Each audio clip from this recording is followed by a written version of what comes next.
Will Byers was always supposed to have powers. It began with a kid riding his bike home from a D&D session, and fans have spent years wondering why the Demogorgon selected him that night out of everyone in Hawkins. According to this theory, it was never random.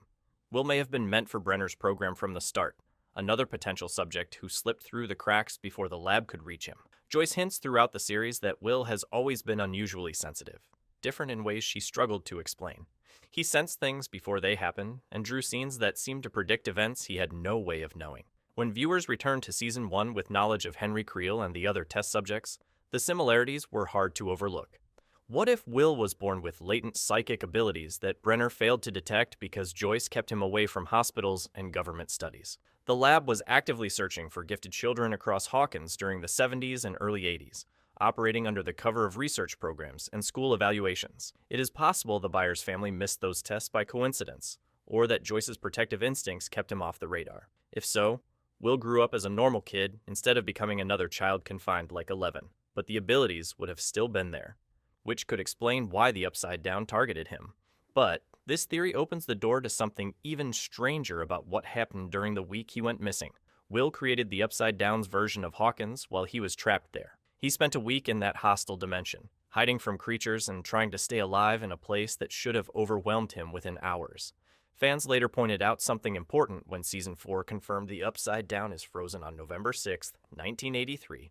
That is the exact day Will vanished, which suggests the dimension captured Hawkins at the precise moment he entered it. According to the theory, Will's terrified mind may have imprinted his memories onto the Upside Down's flexible reality, shaping it into a version of home he could understand. He needed familiar streets to anchor himself, a layout he could follow, and the dimension responded by forming Hawkins as he remembered it. The Wheeler house appears exactly as Will knew it from his visits to Mike. The Byers home is recreated in full because he grew up in every corner of it. This implies the Upside Down did not mimic Hawkins through a mysterious process, but instead pulled its design from Will's memory while he struggled to survive. That is why the world remains locked on that date.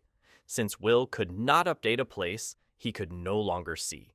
Reddit users connected the final pieces when they noticed nothing exists there that was built after November 1983. This only holds up if a frightened boy's memories served as the foundation.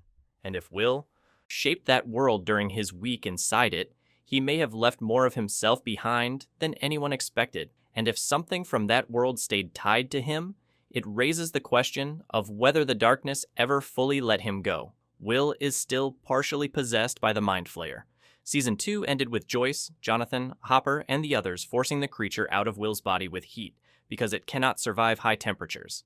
They watched the shadow escape through his mouth, saw it pull back into the Upside Down through the gate, and believed the possession had been fully driven out. But fans noticed that Will's behavior in Seasons 3 and 4 hints at something lingering, a trace of that presence that never completely faded. He can still sense the Upside Down from extraordinary distances, feeling its pull even when he is in California while the dimension is in Indiana. He reaches for the back of his neck whenever danger approaches, as if that spot holds the strongest link, the same place where the Mind Flayer first entered.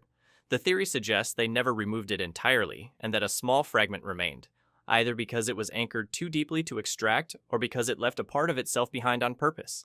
This remnant does not control Will or influence his choices, at least not directly. Instead, it keeps a permanent channel open between him and the Upside Down, turning him into a living warning signal whenever the dimension grows stronger. Fans believe this explains why Vecna's actions in Season 4 affected Will so intensely despite the distance. That leftover connection functions like a psychic phone line that can never be fully disconnected. If a portion of the Mind Flayer is still inside him, it raises difficult questions about where Will's identity ends and the creature's influence begins, especially if Season 5 forces him to turn that connection against the very force that has been tied to him for years. Meanwhile, there is another theory that reframes Will's entire purpose in the story, and it changes everything. By the way, if you love Stranger Things, I'd really appreciate it if you could subscribe. It helps more than you know. Will is the key to permanently closing the gates. He is the only person who entered the Upside Down and returned changed in ways that go beyond fear or possession. The dimension took something from him during the week he was trapped there, but it also gave him something in return.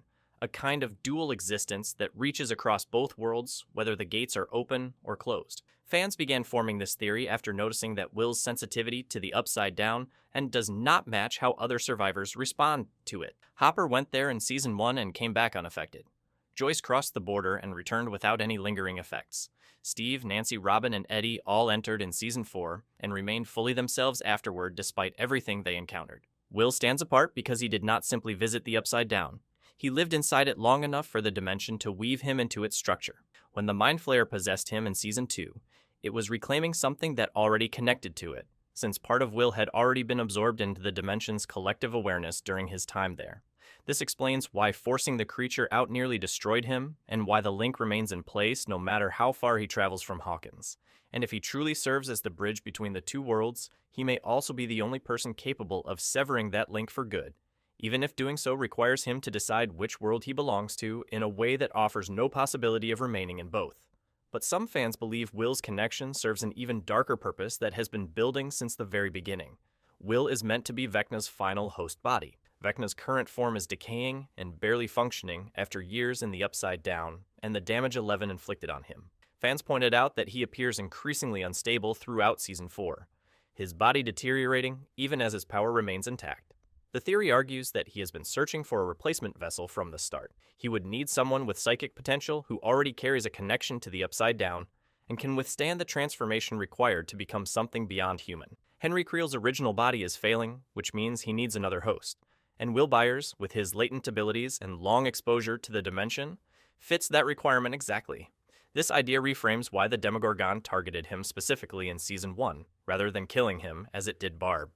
It explains why the Mind Flayer possessed him in Season 2, as if testing his suitability and preparing him for a future purpose. It clarifies why Vecna's focus returns to Will even when more immediate threats exist. In the Season 5 trailer, Vecna reaches for Will and asks him to help him one last time, a moment that sparked intense discussion among viewers. If this theory is correct, the final battle of Season 5 will not only involve stopping Vecna, it will also involve preventing him from completing a ritual intended to erase Will Byers completely and replace him with a creature using his body. And this leads directly into another theory about Will's identity that goes even further. Will is gay, and his repressed feelings make him vulnerable to Vecna's curse. The show has been signaling this since Season 1 with growing clarity, and by Season 4, it is no longer subtle. Will's painting of the party with Mike in the center, his difficulty expressing what he feels, and the way he looks at Mike when he believes no one is watching all point in the same direction. The van scene reinforces it when he speaks about feeling different and out of place while trying to hold back tears. Viewers recognized these moments as coded language for a young person wrestling with his sexuality in 1980s Indiana, a time and place where being different carried real social risk. That internal conflict, the ongoing tension between who he is and who he believes he must appear to be, creates the kind of emotional wound that Vecna consistently targets. Every victim Vecna cursed in Season 4 carried unresolved pain that isolated them from the people around them. Chrissy faced pressures she could not share. Fred carried guilt from the crash. Patrick struggled with fear at home, and Max battled grief that consumed her. They all felt alone. Will aligns with this pattern because he has been hiding feelings he cannot voice to his best friend, knowing that being honest in that era could destroy their friendship and leave him even more isolated in a town already suspicious of anyone who stands out. The theory argues that Season 5 will bring this conflict to the forefront, and that Vecna will use Will's suppressed identity in the same way he used the pain of his other victims. The only way to break that influence may be for Will to accept himself fully and share the truth with the people who care about him. But some fans believe Season 5 might go in an even darker direction. Will's painting is a prophecy showing how Season 5 ends. He painted the party as a united force, Mike as the heart holding the group together, 11 as the fighter with the strength to stand against anything, and the others positioned around them in support.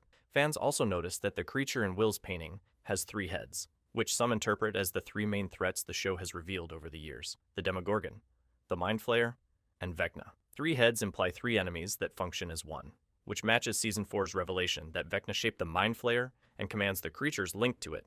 Yet the painting shows the party facing this 3-headed enemy and appearing to prevail, which suggests Will's artwork might be more than imagination. It may be an early glimpse of the final battle.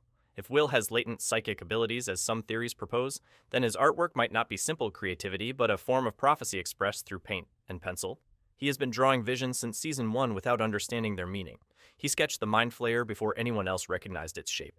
He outlined the tunnels under Hawkins with uncanny accuracy. This painting now appears to show the end of the story, recorded on canvas like a guide for a fight that has not taken place yet. Fans believe Season 5 may show the group intentionally recreating the layout of Will's painting, because they eventually understand it is more than art. It becomes a tactical map revealing how they must position themselves and what roles they need to fill to defeat an enemy that seems impossible to overcome. If that is true, then Will's purpose is not to die or serve as Vecna's vessel, but to act as the forecaster who has been pointing toward victory since the beginning. The others simply failed to understand what his drawings meant, which leads to one of the most emotional theories of all. Will is going to be the one who forgives Vecna. Every major journey in Stranger Things has centered on connection overcoming isolation and compassion overpowering anger. 11 defeats the Demogorgon by thinking of her friends. The group saves Will by refusing to lose hope. Joyce frees her son from the mind flayer through determination rooted in love. Max escapes Vecna's curse by remembering the people who care about her. The story repeatedly argues that connection restores people while isolation harms them, which suggests the final conflict may be resolved through empathy rather than force. Will is the character most likely to offer that. Their histories reflect each other. Both were sensitive children who felt apart from those around them. Henry Creel turned into Vecna because he lacked anyone who understood him or offered another path. Will, however, had Joyce, Jonathan, and his friends, people who supported him even when the world doubted him or dismissed him. Season 5's climax might not involve 11 destroying Vecna, but Will reaching the damaged person beneath the creature and showing him what his life could have become with genuine support. It would shift expectations and deliver a powerful emotional moment. It would also give Will the most meaningful role in the entire story, becoming the person whose empathy offers a chance at redemption for someone everyone else had written off. And if this plays out as many hope, Will becomes the reason the world survives. So, which Will Byers theory feels most convincing when you consider the story the show has been building toward? Share your predictions in the comments below.